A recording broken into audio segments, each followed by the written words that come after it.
레터 K.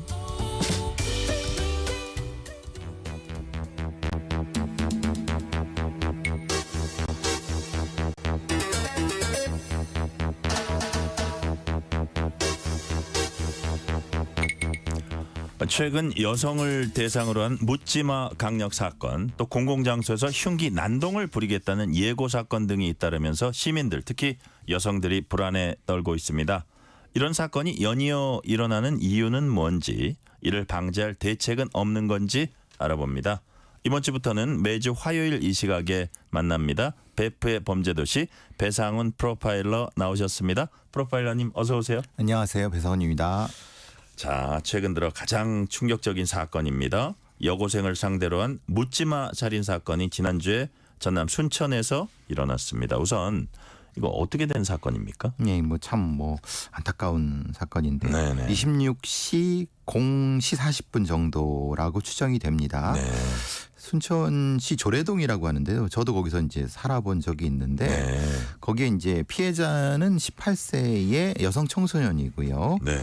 가해자는 신원이 공개됐습니다. 30살 박대성이라고 하는 사람인데 근처에서 어떤 음식점을 하고 있는 사람인 것 같습니다. 예, 예. 근데 거기서 이제 본인 얘기로는 어떤 개인적인 어떤 이유 때문에 술을 과음을 하고 많이 먹고 지나가는 여성 아까 그 여성 청소년을 쫓아가서 팔병에 들어 쫓아가서 자신의 가게에 있던 흉기로 네. 무참히 살해하고 이제 그 뒤에 배회하다가 체포된 그런 상황은 그렇습니다. 예, 예. 근데 이제 그 공격당했을 때의 그 피해자분이 그때는 살아 있었는데 이제 병원으로 옮기는 과정에서 돌아가신 상태고 그러니까 전혀 일면식도 없는 그런 사이기 때문에 아까 말씀하신 묻지마 혹은 이상동기 살인 이렇게 경찰은 추정하고 있는 상황입니다.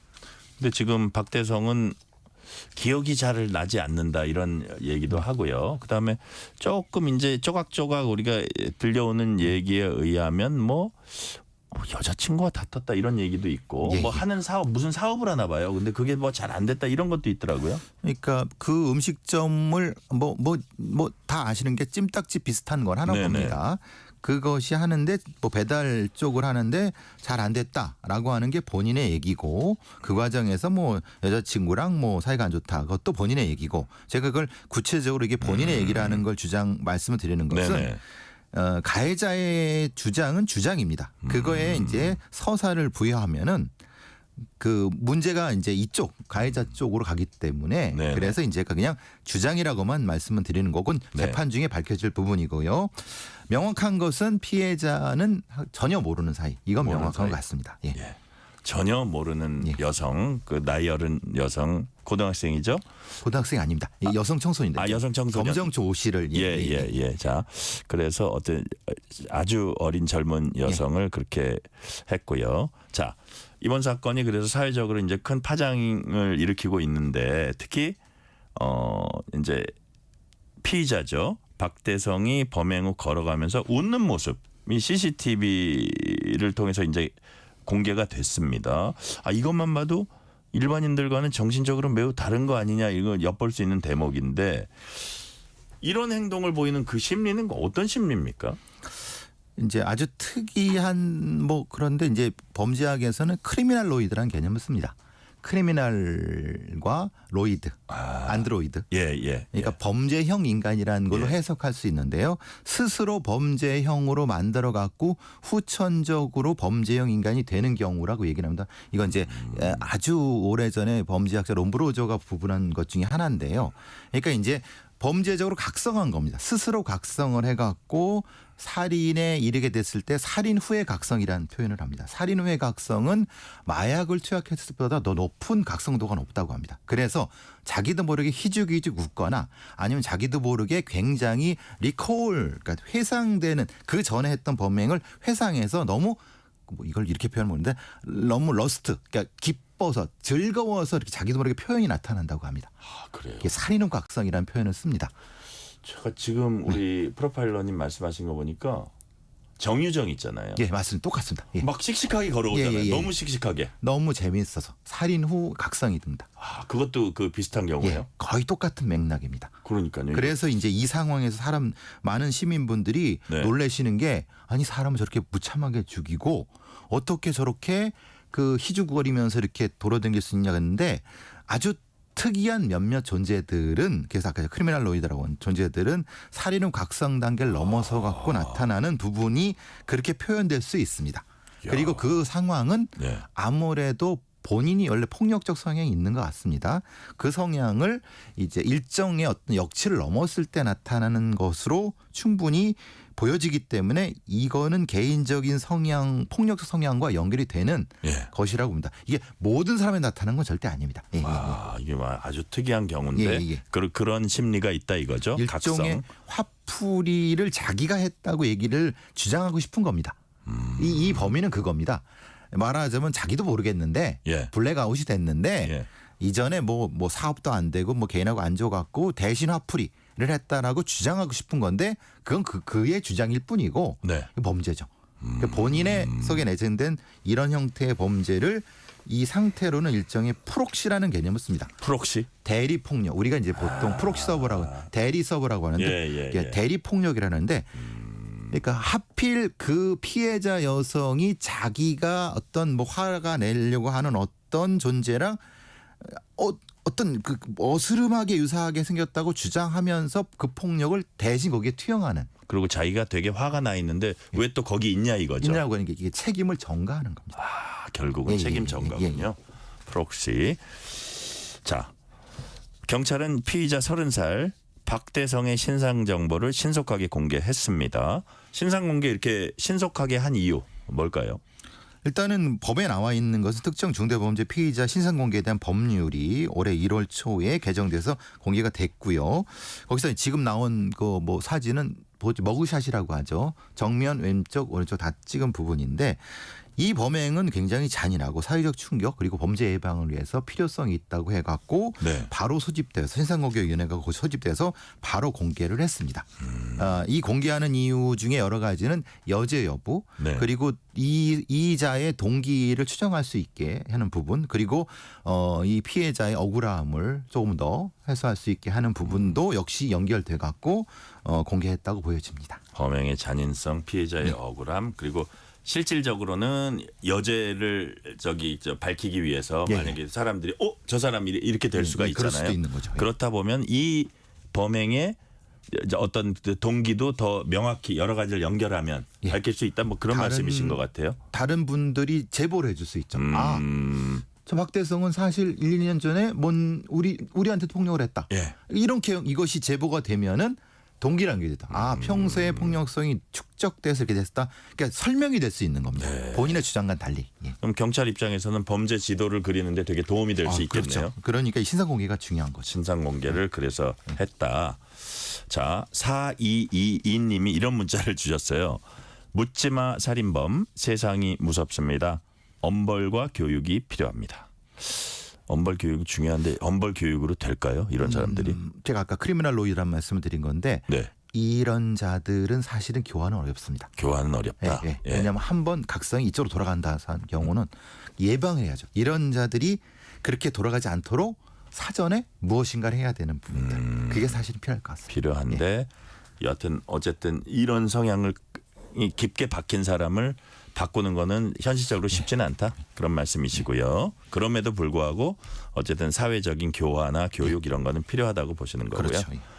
자, 전남 순천에 이어서 제주에서도 모르는 여성에게 흉기를 휘두른 10대 남학생이 경찰에 붙잡혔습니다. 이 남학생 왜 여성에게 흉기를 왜 휘둘렀죠? 그 버스 안에서의 뭔가 주장은 다릅니다. 피해 예. 여성은 다행히 그 얼굴에 큰 어떤 상처는 입으셨지만 생명에는 지장이 없는데 이 10대 남학생은 이제 시비가 붙었다. 라고 주장을 하고 네. 이 피해자분은 그런 적이 없다라고 주장을 하는데 근데 이제 하필 이 10대 남학생이 지적장애가 의심된다고 경찰이 이제 발표를 했습니다. 네네. 그러니까 아마 이 남학생 그 가해자가 뭔가 망상이 있지 않았을까 그러니까 어떤 특정한 행동을 자기가 공격을 받았다고 느낄 수가 있거든요. 네. 그러니까 그런 형태가 아닐까라는 생각이 들어갔고 이거는 조금 더 그 가해자에 대한 어떤 분석이 좀 필요한 부분이라고 생각해요. 진짜 지적 장애가 조금 더 수준이 높은 상태라고 하면 이건 사실 빨리 치료를 해야 되는 부분인데 그러니까 이 두 가지가 명확히 팩트가 확인이 돼야 될 거라고 생각하고 그럼에도 불구하고 그 버스에 내려가고 따라가면서 흉기를 휘둘러 갖고 얼굴에 얼마나 상처. 위험해요. 예, 그러니까 이것도 사실은 굉장히 위험한 상황으로 주변에서 좀 어떻게 좀 예방해야 할 수 있는 상황이 좀 되었으면 좋겠다는 생각이 듭니다. 그러니까요. 자, 프로파일러님, 그럼 이렇게 또 유독 여성을 노리는 이제 범인들이 있어요. 여성을 노리는 이런 범죄자들의 그 심리는 또 뭘까요? 아까 제가 프록시란 말씀도 드렸지만은 네. 특정한 어떤 소수자들이 자신을 공격한다. 아니면은 자신의 것을 빼앗는다. 뭐 이런 느낌들. 그러니까 특히 이제 특정한 남성 집단들이 네. 이제 보통 인셀 범죄라고 하지 않습니까? 인셀 범죄라고 하는 것이 그렇게 특정한 여성군들이 자기 것을 빼앗기 때문에 그것을 미리 예방하기 위해서 무엇인가 폭력적인 걸 보여줘야 된다라고 하는 그런 이유도 분명히 존재를 하는 거고요. 그래서 이제 그 프록시란 말을 쓰는 거고요. 그러니까 가장 힘이 약해서 쉽게 나의 분노를 표출할 수 있다는 어떤 느낌 때문에 쉽게 그러니까 이제 방어력이 떨어진다는 거죠. 그러니까 방어력이 떨어지니까 쉽게 공격하고 그래도 쉽게 신고 못하고 이런 것들이 사이로 축적되다 보니까 특히 여성, 노인, 어린이, 아동들이 주요 노약자들이 공격 대상이 되는 거죠. 장애인부터 시작해서 약한 사람을 주로 공격하는 이유는 바로 그런 겁니다. 뭐 어떻게 보면 자기 공격이 성공할 확률이 높다고 그냥 이렇게 생각은 안 해도 이렇게 그 본능적으로 느끼나 봐요. 느끼고 네. 그걸 실행할 수 있다고 착각하는 거죠. 그렇군요. 자, 이처럼 모르는 여성을 대상으로 한 강력범죄 횡행하면서 당연히 여성들 불안도 커지고 있습니다. 근데 아까 프로파일러님이 지나가면서 잠깐 말씀하신 부분인데 공권력이 여기에 잘 미치진 못하고 있어요. 물론 뭐 갑자기 벌어지는 걸 어떻게 다 경찰이 쫓아다닐 수가 있겠습니까? 솔직히 현실적으로. 그럼에도 불구하고 이런 사건들이 너무 백주대낮에 막 벌어지고 이러니까 시민들은 많이 불안해요.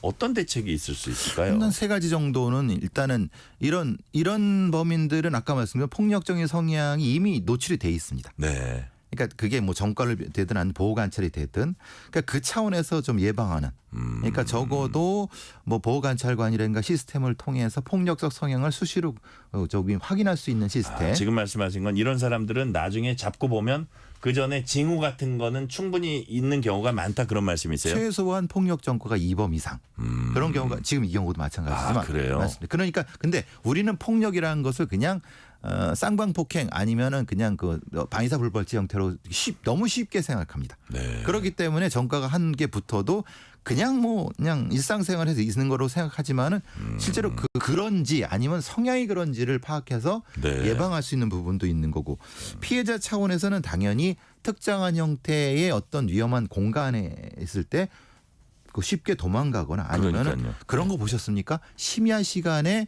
그 전화 부스 같은 거에 들어가서 닫으면 안 열리는 그거 보셨습니까? 그렇게 돼요? 그것도 있습니다. 그게 보호가 돼요? 밖에서 막 깨려고 해도 잘 안 깨지고? 방탄 유리로 돼 있고 예. 우리가 ATM 비슷한 게 돼 있습니다. 서울 도심에 그게 있습니다. 그러니까 이제 말하자면 그런 만약에 위험 상태가 되면 그 여성이 도망와서 안에서 누르면은 바로 차단될 수 있는 그런 형태. 차단한 다음에 전화하면 신고하면 되니까. 차단되면 그대로 바로 신고가 돼요. 신고가 돼요. 예. 그러니까 이런 좋네요. 어떤 기술적인 어떤 공간적인 것도 포함해서 다양한 방식의 보호 체계들을 확충해야 됩니다. 그리고 분명히 이런 어떤 공간들에 대해서 CCTV 같은 것도 있어야 되는 거고요. 예. 자, 이런 묻지마 살인 이건 정말 너무 황당한 살인인데 그것과 함께 또 황당한 일이 있습니다. 뭐냐면 온라인상에 살인 예고가 잇따르고 있다고 해요. 시민들 불안에 떨고 있는데 최근에 프로파일러님 구체적으로 어떤 사례들이 있었습니까? 지난 18일에는 수인선 분당 야탐역에서 흉기 난동을 하겠다는 예고글이 올라왔었죠. 네. 그 이튿날 그때의 경찰 특공대부터 시작해 갖고 무려 120명 넘는 현장 인력이 동원이 됐습니다. 자율방범대 해병대 전후에 기동수치할 때 장갑차까지 동원돼 갖고 아시다시피 이게 서현역 인근이지 않습니까? 서현역. 바로 옆 야탐역 서현역이니까. 예. 그러니까 이제 바짝 긴장한 겁니다. 이게 그러니까요. 서현역 같은 일이 벌어질까 봐. 근데 실제로는 그렇게 없었습니다. 그러니까 이게 허위 장난 같은 거죠. 이게 연상을 시키려고 서현역 그렇죠. 바로 예, 옆으로 예. 했군요. 그런데 문제는 그 범인이 어디 있었겠습니까? 그걸 보고 있었죠. 그걸 보고 너무 재밌었겠죠. 막 경찰들이 와서 막 찾으려고 우왕좌왕하는 이런 우왕좌왕하는 거. 거. 예. 이런 범인들은 가장 큰 건 관심종자, 어텐션 시커일 가능성이 높습니다. 그래서 이런 걸 하고 그런 걸 보면서 네. 스스로 이제 망상적인 형태의 상황을 즐기는 형태이기 때문에 네. 대단히 위험한 범죄죠. 그러니까요. 실제로 벌어지진 않았어도 공권력을 이렇게 낭비시키는 거는 다른 쪽에 있는 사건 사고를 해결하지 못하게 하는 그러니까요. 심각한 범죄거든요. 강원대에서도 24일에 발생했는데 거기서도 역시 그 20대 대학생이 거기서 잡혔습니다. 네. 경찰이 이거는 현장에 있을 거라는 추정을 해서 거기서 잡았습니다. 이게 보면 약간 보이나 봐요. 경찰 눈에. 그 주시도가 다릅니다. 프로파일러들은 그렇게 교육을 받는데 이야. 그러니까 한 공간에 주시하는 게 머무는 시간이 다른 사람 2-3배 됩니다. 그래서 금방 잡습니다. 그러니까 뭐 지나가면서 경찰들 왔네 이게 아니고 예. 정말 막 재밌어서 죽는 사람이 있는 거예요. 그렇죠. 그 상황에서 노려보는 주시도와 눈빛. 예. 그건 딱 잡아보니까 예. 야, 나는 그게 더 신기해. 어쨌든 이런 형태의 예. 것이 있고 이런 상태에서 상당히 어떤 근데 자꾸 보니까 재미삼아 올렸다라고 해갖고 너무 황당한 상태인 거죠. 자, 이제 지금 말씀하신 살인 예고는 온라인 익명성에 이제 가면 뒤에 숨어 있잖아요. 그래서 모방 범죄도 좀 잘 일어나는 편인 것 같아요. 서영역 사건 이후로 그 사건 연결해서 무려 200건, 180몇 건이 벌어졌습니다. 그거 연동해 갖고. 야, 이게 다 모방입니다. 경찰 입장에서 막 정말 되게 답답했을 것 같아요. 제가 막. 듣기로는 그때부터 한 달 동안 거의 집에도 못 들어갔다고 합니다. 그러니까요. 경찰들이. 그게 공권력 낭비가 그런데 이게 이제 그 이번 사건 경찰 보면서 나 찾느라 애쓴다. 지금 야탑에 있다. 이게 비아냥 글까지 올렸다고 했는데 추적이 안 되니까 저렇게 이제 놀리기도 하는 것 같아요. 근데 실제로 뭐 추적이 현실적으로 어렵다고 봐야 되잖아요. 이게 참 그런데 자기가 상관없는 엉뚱한 컴퓨터에다 쓰고 오면은 그거 어떻게 잡습니까? 그 사람을. 근데 이런 커뮤니티를 제공해 주는 데가 있는 것 같습니다. 그래요? IP 추적이 어렵게 만드는 그런 커뮤니티가 있는 것 같은데 일종의 이제 공권력에 대한 조롱과 무시가 일종의 사회적인 장난이 되는 이런 현상은 굉장히 위험한 사회적 수준이거든요. 그러니까 지금 이 경우도 마찬가지입니다. 그런 형태로 경찰을 조롱하는 것은 그 자체로 끝나는 것이 아니라 다른 많은 사람들이 다칩니다. 그렇기 때문에 위험한 거죠. 그러니까요. 자, 그런데 글 올린 사람이 나중에 잡혔어요. 저 장난이었는데요. 나 장난친 건데 내가 수위 조절은 좀 잘못했네. 어느 정도 처벌받게 됩니까? 우리 판사님들은 초범이고 반성한다고 하면은 거의 기소유예나 벌금형밖에 안 돼요. 이게 사실은 많은 분들이 걱정하시는 게 근데 실제로 그 사람이 그걸 하진 않았지 않습니까? 네네. 그런데 하진 않았지만은 많은 공권력을 동원하고 많은 시민분들의 걱정과 두려움 불안, 두려움. 그리고 그 시민들이 거기를 못 가서 딴 데로 돌아가고 여러 가지 경제적 이런 걸 감안하는 사법 시스템은 아닙니다. 그러니까 어떤 일에 대한 책임만 지우는 사법 시스템이기 때문에 판사님들 그렇게 생각하시는 것 같습니다. 이게 우리 프로파일러님 보시기에도 이게 처벌 수위가 너무 낮다고 보시는 거죠? 그렇죠. 이거는 그 피해 전체를 보고 처벌을 해야 되지 않을까라는 생각을 해봅니다. 물론 그게 법리적으로 좀 무리가 있다는 그 법학자라든가 변호사님 때 말씀도 있는데 현대 사회가 이런 범죄가 더 많아짐으로써 조금 절충이 필요하지 않을까 생각을 합니다. 자, 프로파일러님께서는 이제 시간은 사실 다 됐습니다. 이 같은 무차별적 범행 예고 예방하고 처벌하기 위해서는 어떤 대안 마련돼야 된다고 보세요? 한 말씀으로 딱 해주신다면? 그런 범죄가 정확히 어떤 범죄인지 정확히 분석이 필요하고 사회 전체적으로 대응할 수 있는 시스템이 필요하다. 요 한 말씀 드리겠습니다. 오늘 말씀 여기까지 듣겠습니다. 감사합니다. 지금까지 배상훈 프로파일러였습니다. 감사합니다. 자, 3253님이 임시 공휴일인데도 생방송 수고하시는 뉴스레터 K